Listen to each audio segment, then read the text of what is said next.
ताज्या बातम्या आणि वैविध्यपूर्ण माहितीसाठी हे यूट्यूब चॅनल नक्की सबस्क्राईब करा आणि नोटिफिकेशन बेल आयकॉनवर प्रेस करा.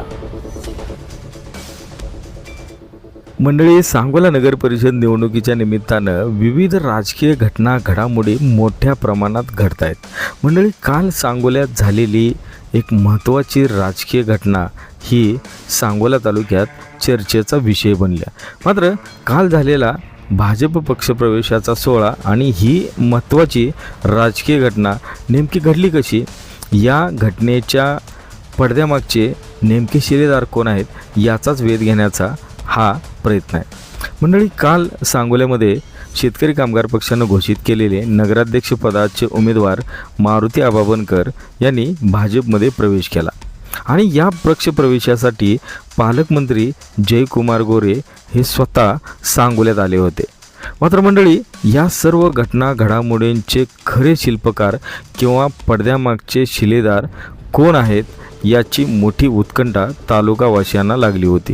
ती कालच्या या सगळ्या घटना घडामोडीमध्ये दिसून आली.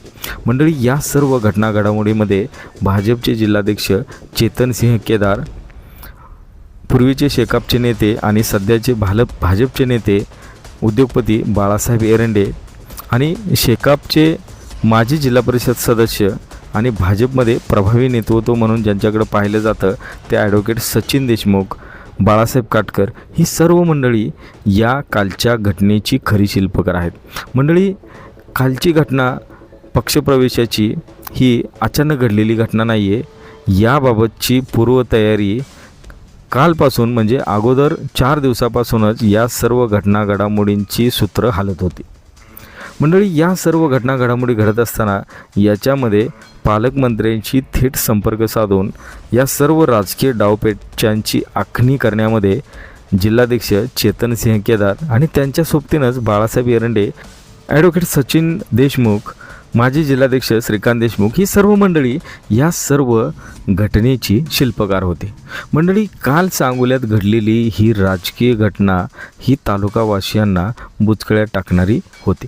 मात्र या सर्व घटनेच्या अनुषंगानं आज सांगोला पॉलिटिक्स या आपल्या लोकप्रिय यूट्यूब चॅनलवर आमदार डॉक्टर बाबासाहेब देशमुख यांनी सविस्तर आपली भूमिका मांडलेली आहे. विकासाच्या मुद्द्याला धरून त्यांनी भाजपसोबत नगर परिषदेच्या या निवडणुकीत उतरण्याच्या संदर्भातली आपली भूमिका स्पष्ट केलेली आहे. मंडळी, या सर्व घटना घडामोडी घडत असताना या सर्व घटनेचे मुख्य जे शिलेदार आहेत तर त्यांच्याबाबतची मोठी उत्कंठा तालुकावासियांना लागली होती.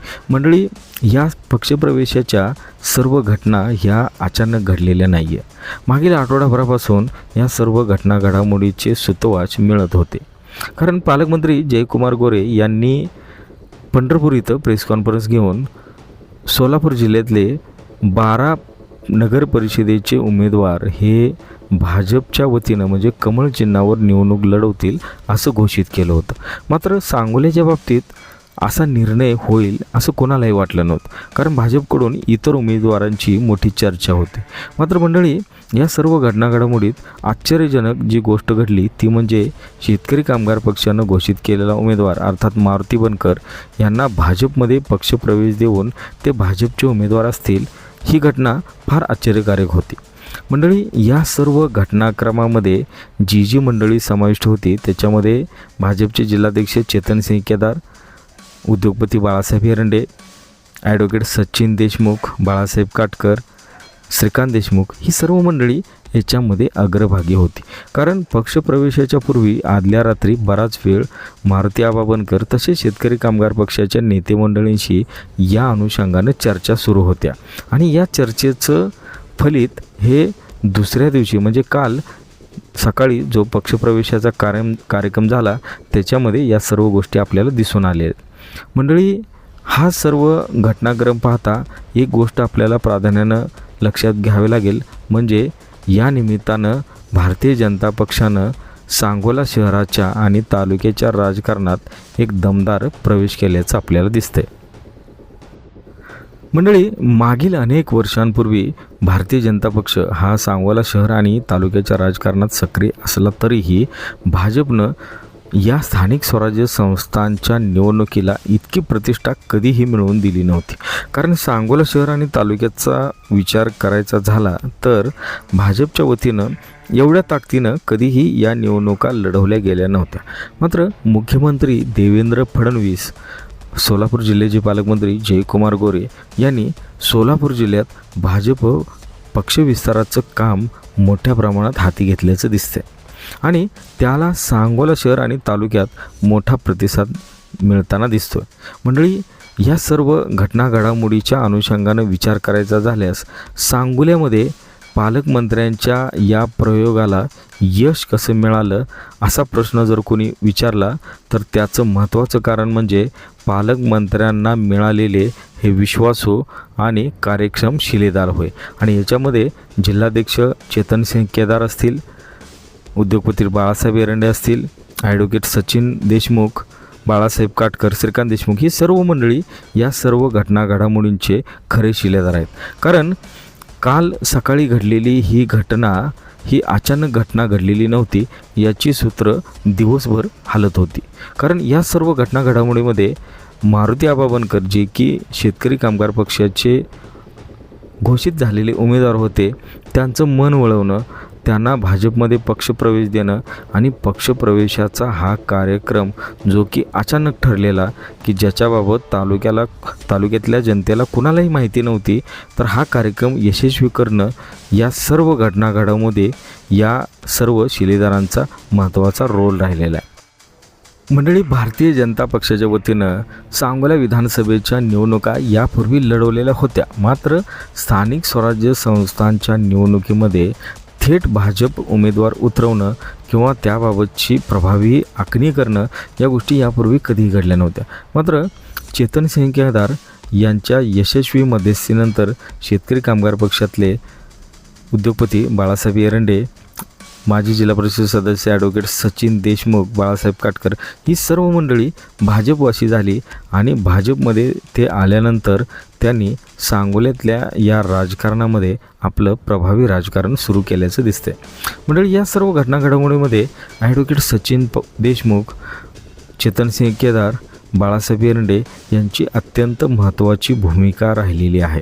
कारण एवढा मोठा तालुक्याच्या संदर्भातला किंवा तालुक्याला कलाटणी देणारा हा निर्णय आखत असताना त्याबाबतची कोणतीही बातमी बाहेर फुटू न देता अचानक या सर्व घटना घडामोडी घडवून आणणं आणि त्या यशस्वी करणं ही खरी आश्चर्यकारक गोष्ट आहे.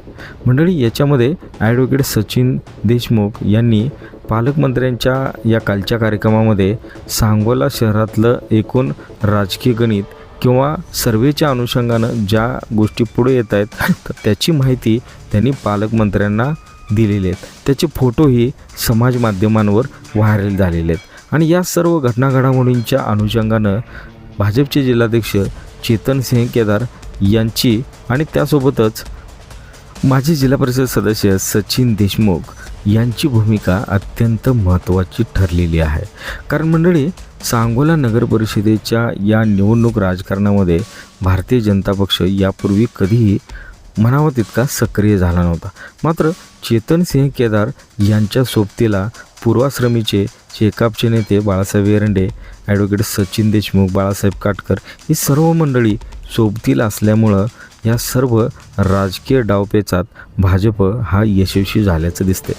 मंडळी, भारतीय जनता पक्षानं देशासह राज्यात जे विकासाचं राजकारण सुरू केले तर त्याच अनुषंगानं सांगोला शहरातही आगामी काळात हे विकासाचं राजकारण आणि हे विकासाचं कार्ड चालणार का याबाबतची मोठी उत्कंठा निर्माण झालेली आहे. मंडळी, या सर्व घटना घडामोडींच्या अनुषंगानं आपल्याला शेवटच्या मुद्द्यामध्ये एक मुद्दा महत्त्वाचा आपल्याला लक्षात घ्यावा लागेल, तो म्हणजे भारतीय जनता पक्ष हा या नगर परिषद निवडणुकीच्या निमित्तानं सांगोला शहराच्या या राजकारणातील एक महत्त्वाचा प्रभावशाली पक्ष ठरेल का. कारण या भाजपच्या रणनीतीमध्ये माजी आमदार दीपक आबा साळुंखे पाटील, शेतकरी कामगार पक्ष आणि त्या पक्षाचे आमदार डॉक्टर बाबासाहेब देशमुख ही सर्व मंडळी सोबतील आहेत. आणि या सर्व घटना घडामोडींचा पुढाकार हा भारतीय जनता पक्षाने घेतलेला आहे. तर आगामी काळामध्ये भारतीय जनता पक्षानं टाकलेला हा डाव किती यशस्वी होते, सांगोल्यातल्या या राजकारणाला भाजप कशा पद्धतीनं कलाटणी देतोय, भाजपचं विकास कामांचं कार्ड कशा पद्धतीनं सांगोला शहरामध्ये चालतंय हे आपल्याला पाहावयास मिळणार आहे. मंडळी, तुर्तास आपण इथंच थांबूया. धन्यवाद. ताज्या बातम्या आणि वैविध्यपूर्ण माहितीसाठी हे यूट्यूब चॅनल नक्की सबस्क्राईब करा आणि नोटिफिकेशन बेल आयकॉनवर प्रेस करा.